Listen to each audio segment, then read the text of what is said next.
Hi friends, welcome back to our YouTube channel Savitha's vlog. ಇದು Monday vlog ಆಗಿರುತ್ತೆ. Monday routine ಹೇಗಿರುತ್ತೆ ಅಂತ ನಾನು ಇವತ್ತು ತೋರಿಸ್ತಾ ಇದ್ದೀನಿ. ಇವಾಗ ರೆಡಿ ಆಗಿಬಿಟ್ಟು ಕಾಲೇಜ್ ಕಡೆ ಹೋಗ್ತಾ ಇದ್ದೆ. ಹೋಗುವಾಗ ಹಂಗೆ ಮಂಡೇ ಅಂತೇಳಿ ಶಿವನ ಟೆಂಪಲ್ಗೆ ಹೋಗೋಣ ಅಂತೇಳಿ ಟೆಂಪಲ್ಗೆ ಹೋಗಿ ಹಂಗೆ ಒಂದು ಕ್ಲಿಪ್ ಹಾಕೋಣ ಅಂತೇಳಿ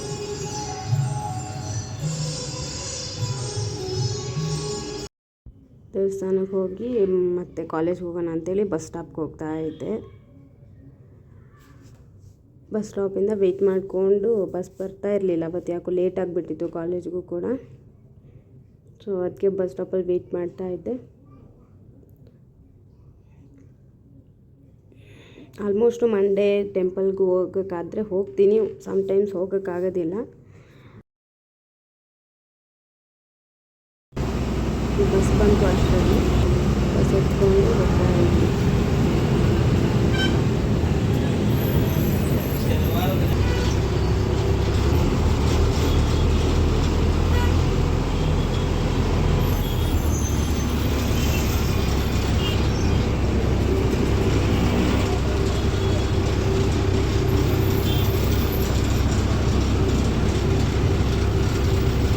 ಆಮೇಲೆ ಕಾಲೇಜ್ ಹತ್ರ ಹೋದೆ. ಜೊತೆಗೆ ಅಲ್ಲಿ ನನ್ನ ಫ್ರೆಂಡ್ ಒಬ್ಬಳು ಸಿಕ್ಕಿದ್ಲು. ಸೊ ಅವ್ರಿಗೆ ವೀಡಿಯೋದಲ್ಲಿ ಬರೋಕ್ಕೆ ಕಂಫರ್ಟೇಬಲ್ ಇರಲಿಲ್ಲ. ಅದೇ ಕಾನ್ವರ್ಜೇಷನ್ನ ಮಾತಾಡಿಕೊಂಡು ಕಾಲೇಜ್ ಹತ್ರ ಹೋಗ್ತಾ ಇದ್ದೆ. ಆಮೇಲೆ ಆದರೂ ಅವರು ಫೇಸ್ ತೋರಿಸಲ್ಲ ಅಂತ ಹೇಳಿದ್ರು. ಆಮೇಲೆ ಫೇಸು ತೋರಿಸಿದೆ ಅವ್ರದ್ದು.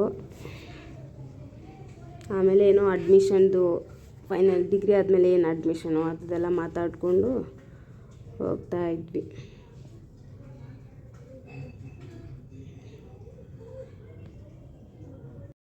ಯೂಟ್ಯೂಬ್ ಅಲ್ಲ, ವಾಟ್ಸಪ್ಪಲ್ಲೆಲ್ಲ ಇನ್ಸ್ಟಾಗ್ರಾಮೆಲ್ಲ ಯೂಸ್ ಮಾಡ್ತೀರಾ? ನಾನು ಇನ್ಸ್ಟಾಗ್ರಾಮಲ್ಲಿ ನನ್ನ ಫೋಟೋಸ್ ಹಾಕೋದೇ ಇಲ್ಲ. ಅದಕ್ಕೆ ನಮಗೆ ಗೊತ್ತಾಗಲ್ಲ ನಿಮ್ದು ಯಾವ್ದು ಇನ್ಸ್ಟಾ ಐ ಡಿ ಅಂತ. ಗೊತ್ತಾ? ರಣವೀರ್ ಫೋಟೋ ಹಾಕಿರ್ತೀನಿ. ಇಲ್ಲ ನಮ್ಮ ಫ್ರೆಂಡ್ಸ್ದು ಪಬ್ಲಿಕ್ ಅಂದರೆ ಇದಕ್ಕೆ ಇಲ್ಲ, ಎಲ್ಲದೂ ಒಂದರದೇ ಹುಷಾರಲ್ಲ. ಸೊ ಆಯ್ತು ಬಂದ್ಬಿಡ್ತೈತೆ. ಹೌದಾ? ಇದನ್ನೆಲ್ಲ ಮಾತಾಡ್ತಿದ್ಯಾ? ಇರು ವಿಡಿಯೋ ಮಾಡ್ತೀನಿ ನೋಡಿ. ಏನೇನೇ ಹೇಳ್ತಾವಳೆ ಇವಳು. ಅಯ್ಯೋ,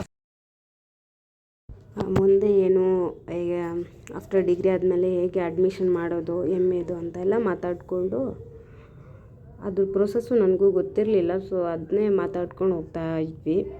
ಅಷ್ಟರಲ್ಲೇ ಕಾಲೇಜ್ ಬಂತು.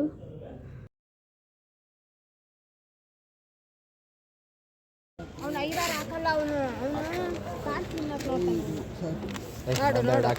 ಭೀಮಮ್ಮ 2 ತಿಂತಾಳ, ಅವ್ನು ಚಂದು 2 ಇನ್ನೊಂದು ಹಾಕು. ಎಲ್ರಿಗೂ 2 ಬರೋದು ಬೇಡ ಬಿಡ ಸಾಕು. ಹೊಡಿತಾ ಹೀಗೆ ಇನ್ನೊಂದು ಪೇಪರ್ ತಾನೆ ಗಮ್ಮಿನತಲ್ಲ. ಪೇಪರ್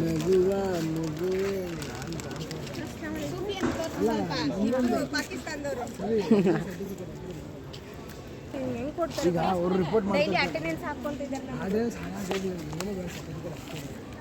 ಅದೇನು ಕೊಡ್ತಾರೆ ನೋಡಿ. ಎಷ್ಟೋ ದಿನ ಆದಮೇಲೆ ನಮ್ಮ ಅಕ್ಕ ಬಂದವಳೆ. ಹಾಯ್ ಮಾಡು.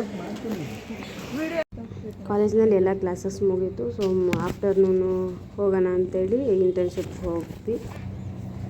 ಇನ್ನೊಂದು 2 ಡೇಸ್ ಇತ್ತು. ಸೊ ಅದಕ್ಕೆ ಆಫ್ಟರ್ನೂನ್ ಹೋಗ್ಬಿಟ್ರೆ ಕಾಲೇಜೆಲ್ಲ ಸ್ಟಾರ್ಟ್ ಆಗಿಬಿಟ್ಟಿತ್ತು. ಸೊ ಒಂದು 2 ಡೇಸ್ ಆಫ್ಟರ್ನೂನ್ ಹೋಗಿ ಮುಗಿಸ್ಕೊಂಡು ಬಿಡೋಣ ಇಂಟರ್ನ್ಶಿಪ್ ಅಂತ ಹೇಳಿ ಹೋಗಿದ್ವಿ. ಅಲ್ಲಿ ಫೈಲ್ಸ್ ಎಲ್ಲ ಇರುತ್ತೆ. ಸೊ ನಮಗೇನು ಇನ್ಫಾರ್ಮೇಷನ್ ಬೇಕೋ ಅದನ್ನೆಲ್ಲ ನೋಡಿಕೊಂಡು ನಾವು ಬರ್ಕೊಂಡು ರಿಪೋರ್ಟ್ ಮಾಡ್ಕೊಳ್ಳೋದು. ಇಂಟರ್ನ್ಶಿಪ್ಪಲ್ಲಿ ಯಾವ್ಯಾವ ಫೈಲ್ ಇಂಪಾರ್ಟೆಂಟ್ ಇರುತ್ತೆ ಆ ಫೈಲ್ನ ಮಾತ್ರ ತೊಗೊಂಡು ರೆಫರ್ ಮಾಡಿ ನಮಗೆ ಎಷ್ಟು ಇನ್ಫಾರ್ಮೇಷನ್ ಬೇಕೋ ಅಷ್ಟು ಕಲೆಕ್ಟ್ ಮಾಡ್ಕೊಂಡು ಇಟ್ಕೊಳ್ಳೋದು ಅಷ್ಟೇ.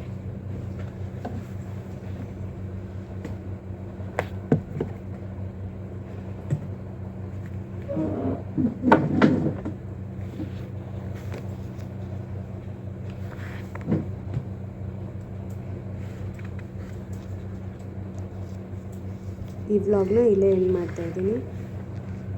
ನೆಕ್ಸ್ಟ್ ವ್ಲಾಗಲ್ಲಿ ಸಿಗ್ತೀನಿ.